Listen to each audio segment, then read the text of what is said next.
حضرت عیسیٰ علیہ السلام سے تقریباً 587 سال پہلے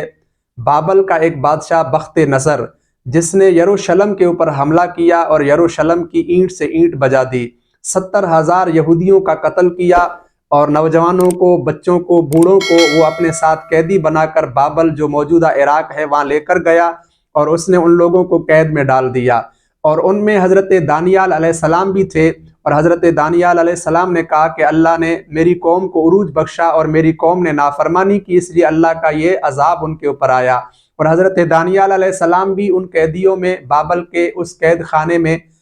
موجود تھے۔ کچھ عرصہ بعد بخت نظر نے ایک خواب دیکھا،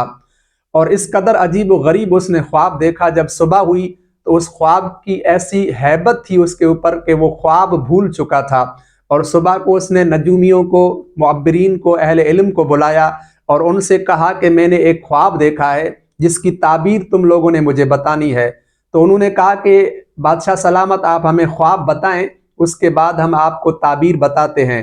تو بادشاہ کہنے لگا کہ خواب مجھے یاد نہیں ہے، میں بھول چکا ہوں، لیکن اب تمہیں میں کہتا ہوں کہ تم میرے خواب کے بارے میں بتاؤ اور اس کی تعبیر کے بارے میں بتاؤ۔ تو وہ نجومی کہنے لگے بادشاہ سلامت، یہ خواب بتائے بغیر ہم اس کی تعبیر کیسے کر سکتے ہیں؟ تو بادشاہ سخت ان پر ناراض ہوا اور اس نے کہا کہ میں تمہیں 3 دن کی مہلت دیتا ہوں، اگر 3 دن کے اندر اندر میرے خواب کی تعبیر مجھے نہیں بتائی گئی تو میں تم سب کو قتل کر دوں گا۔ اب یہ نجومی پریشان تھے کہ اب بادشاہ کا یہ مسئلہ کیسے حل کریں، جب اس کو خواب کا ہی نہیں پتا،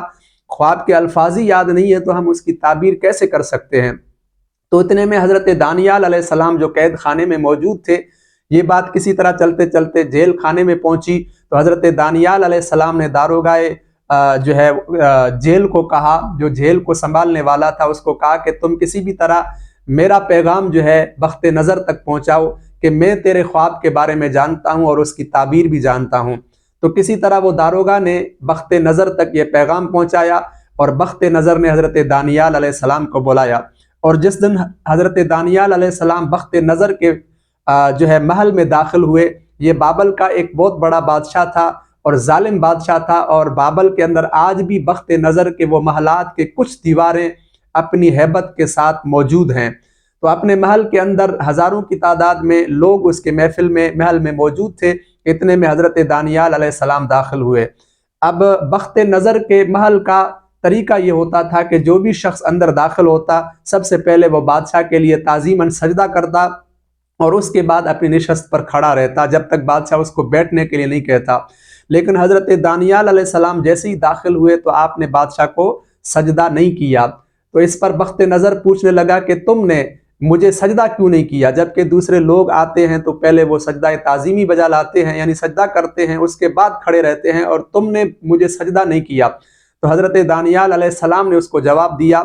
کہ بخت نظر، میں یہاں پر تیرے خواب کے بارے میں بتانے آیا ہوں، اگر میں تجھے سجدہ کرتا تو میں اس کی تعبیر نہیں بتا سکتا، کیونکہ یہ قدرت نے مجھے اس کا علم اسی صورت میں دیا ہے کہ میں اس قدرت کے علاوہ، یعنی اللہ کے علاوہ کسی غیر کو سجدہ نہ کروں۔ تو جب بادشاہ نے یہ بات سنی تو آپ نے کہا، بخت نظر نے کہا دانیال علیہ السلام کو کہ میں نے آج سے پہلے تیرے جیسا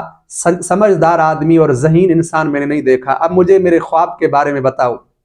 تو حضرت دانیال علیہ السلام نے کہا کہ بخت نظر، تو نے یہ خواب دیکھا ہے کہ تو سویا ہوا تھا اور سوتے وقت تو جو ہے نا مستقبل کے بارے میں، حکومتوں کے بارے میں سوچ رہا تھا، کہ اتنے میں تیری آنکھ لگ گئی اور تو نے یہ خواب دیکھا کہ زمین پر ایک جو ہے نا مجسمہ ہے، ایک بت ہے جو بہت ہی خوبصورت ہے اور اتنا بڑا ہے کہ اس کے پاؤں تو زمین پر ہیں لیکن اس کا سر جو ہے وہ آسمان سے لگ رہا ہے،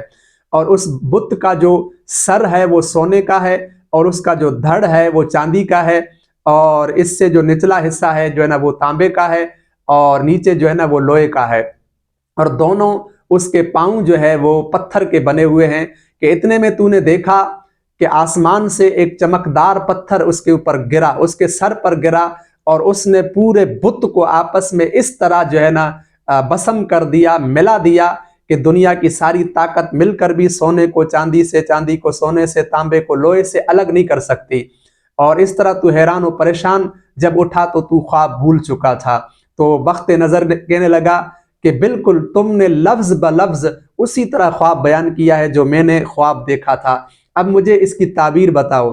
تو حضرت دانیال علیہ السلام نے کہا کہ یہ جو تو نے مجسمہ بت دیکھا، اس سے مراد جو ہے نا مختلف حکومتیں ہیں، مختلف قومیں ہیں، اور اس بت کا جو تو نے سر سونے کا دیکھا، اس سے مراد تیرا زمانہ ہے جو سب سے ہیبت ناک اور پروقار زمانہ، کہ تجھے جو نا بڑی بادشاہت عطا کی گئی۔ اس کے بعد جو تو نے اس کا دھڑ دیکھا تھا چاندی کا، اس سے مراد تیرا بیٹا ہے جو اس کے بعد حکومت کرے گا، لیکن تیری حکومت کی طرح اس کی حکومت جو ہے نا اس قدر ہیبت ناک نہیں ہوگی۔ اس سے نچلا حصہ جو تو نے تانبے کا دیکھا ہے، اس سے مراد روم ہے، کہ تیرے بیٹے کے بعد یہ جو بابل کی حکومت ختم ہوگی تو پھر روم جو ہے طاقتور ہو جائے گا اور روم حکومت کرے گا۔ اور اس کے بعد جو تو نے لوہا دیکھا تھا، اس سے مراد ایران کی حکومت ہے، جو فارس اپنی حکومت سنبھالے گا اور فارس کو یہ طاقت حاصل ہوگی۔ اس کے بعد جو تو نے اس کے دونوں پاؤں پتھر کے دیکھے، اس سے مراد دو عورتوں کی حکومت ہیں، ایک یمن کے اندر اور ایک شام کے اندر جو ہے نا دو عورتیں حکومت کریں گی۔ اور اس کے بعد جو تو نے ایک چمکدار پتھر آسمان سے اترتے ہوئے اس بت کے اوپر گرتے ہوئے دیکھا، وہ دین الہی ہے، وہ آخر الزمان نبی، وہ خاتم النبیین آئے گا جو دین الہی کو قائم کرے گا، اور وہ دین قیامت تک رہے گا۔ اور جب وہ دین چمکے گا، جب اس دین کا ظہور ہوگا، جب اس نبی کی ولادت ہوگی، تو اس کے بعد تمام دنیا کی سپر پاور طاقتیں ختم ہو جائیں گی اور ہر طرف اس دین الہی کا نفاذ ہوگا۔ تو جب حضرت دانیال علیہ السلام نے یہ خواب بتایا تو بخت نظر کہنے لگا کہ آج تجھ سے زیادہ کسی نے آج تک میرے اوپر اس طرح غلبہ نہیں کیا کہ آج تو نے یہ خواب بتا کر میرے اوپر غلبہ کیا ہے، اب جس طرح چاہو میں تمہارے ساتھ معاملہ کروں۔ تو حضرت دانیال علیہ السلام نے یہ جو خواب بیان کیا، یہ حرف بحرف ٹھیک ثابت ہوا کہ بخت نظر کے بعد اس کے بیٹے نے حکومت کی۔ کچھ ہی سالوں کے بعد جو ہے نا ہمیشہ کے لیے بابل جو ہے اس کی شان و شوکت زمیں بوس ہو گئی، اور اس کے بعد روم کو اللہ تعالیٰ نے طاقت دی، اور پھر روم کے بعد ایران کو بھی طاقت حاصل ہوئی، اور پھر وہ وقت آیا کہ یمن کے اندر بھی ایک عورت نے حکومت کی، اور شام کے اندر بھی ایک عورت نے حکومت کی۔ اس طرح حضرت دانیال علیہ السلام نے جو حضرت عیسیٰ علیہ السلام سے تقریباً 5-6 صدیاں پہلے جو ذکر کیا تھا خواب کے اندر حضور علیہ السلام کی ولادت کا، وہ تقریباً 1000 یا 1100 سالوں کے بعد پورا ہوا، جب حضور علیہ السلام کا ظہور ہوا۔ آپ نے اپنے دین الہی کو شروع کیا، اور پھر آپ صلی اللہ علیہ وآلہ وسلم کا یہ دین کا ایسا غلبہ ہوا کہ کسرا اور قیصر ہمیشہ کے لیے ختم ہو گئے، روم کی طاقتیں مٹ گئی، فارس کا نام و نشان تک مٹ گیا، اور اس طرح دین الہی کا ہر طرف غلبہ ہو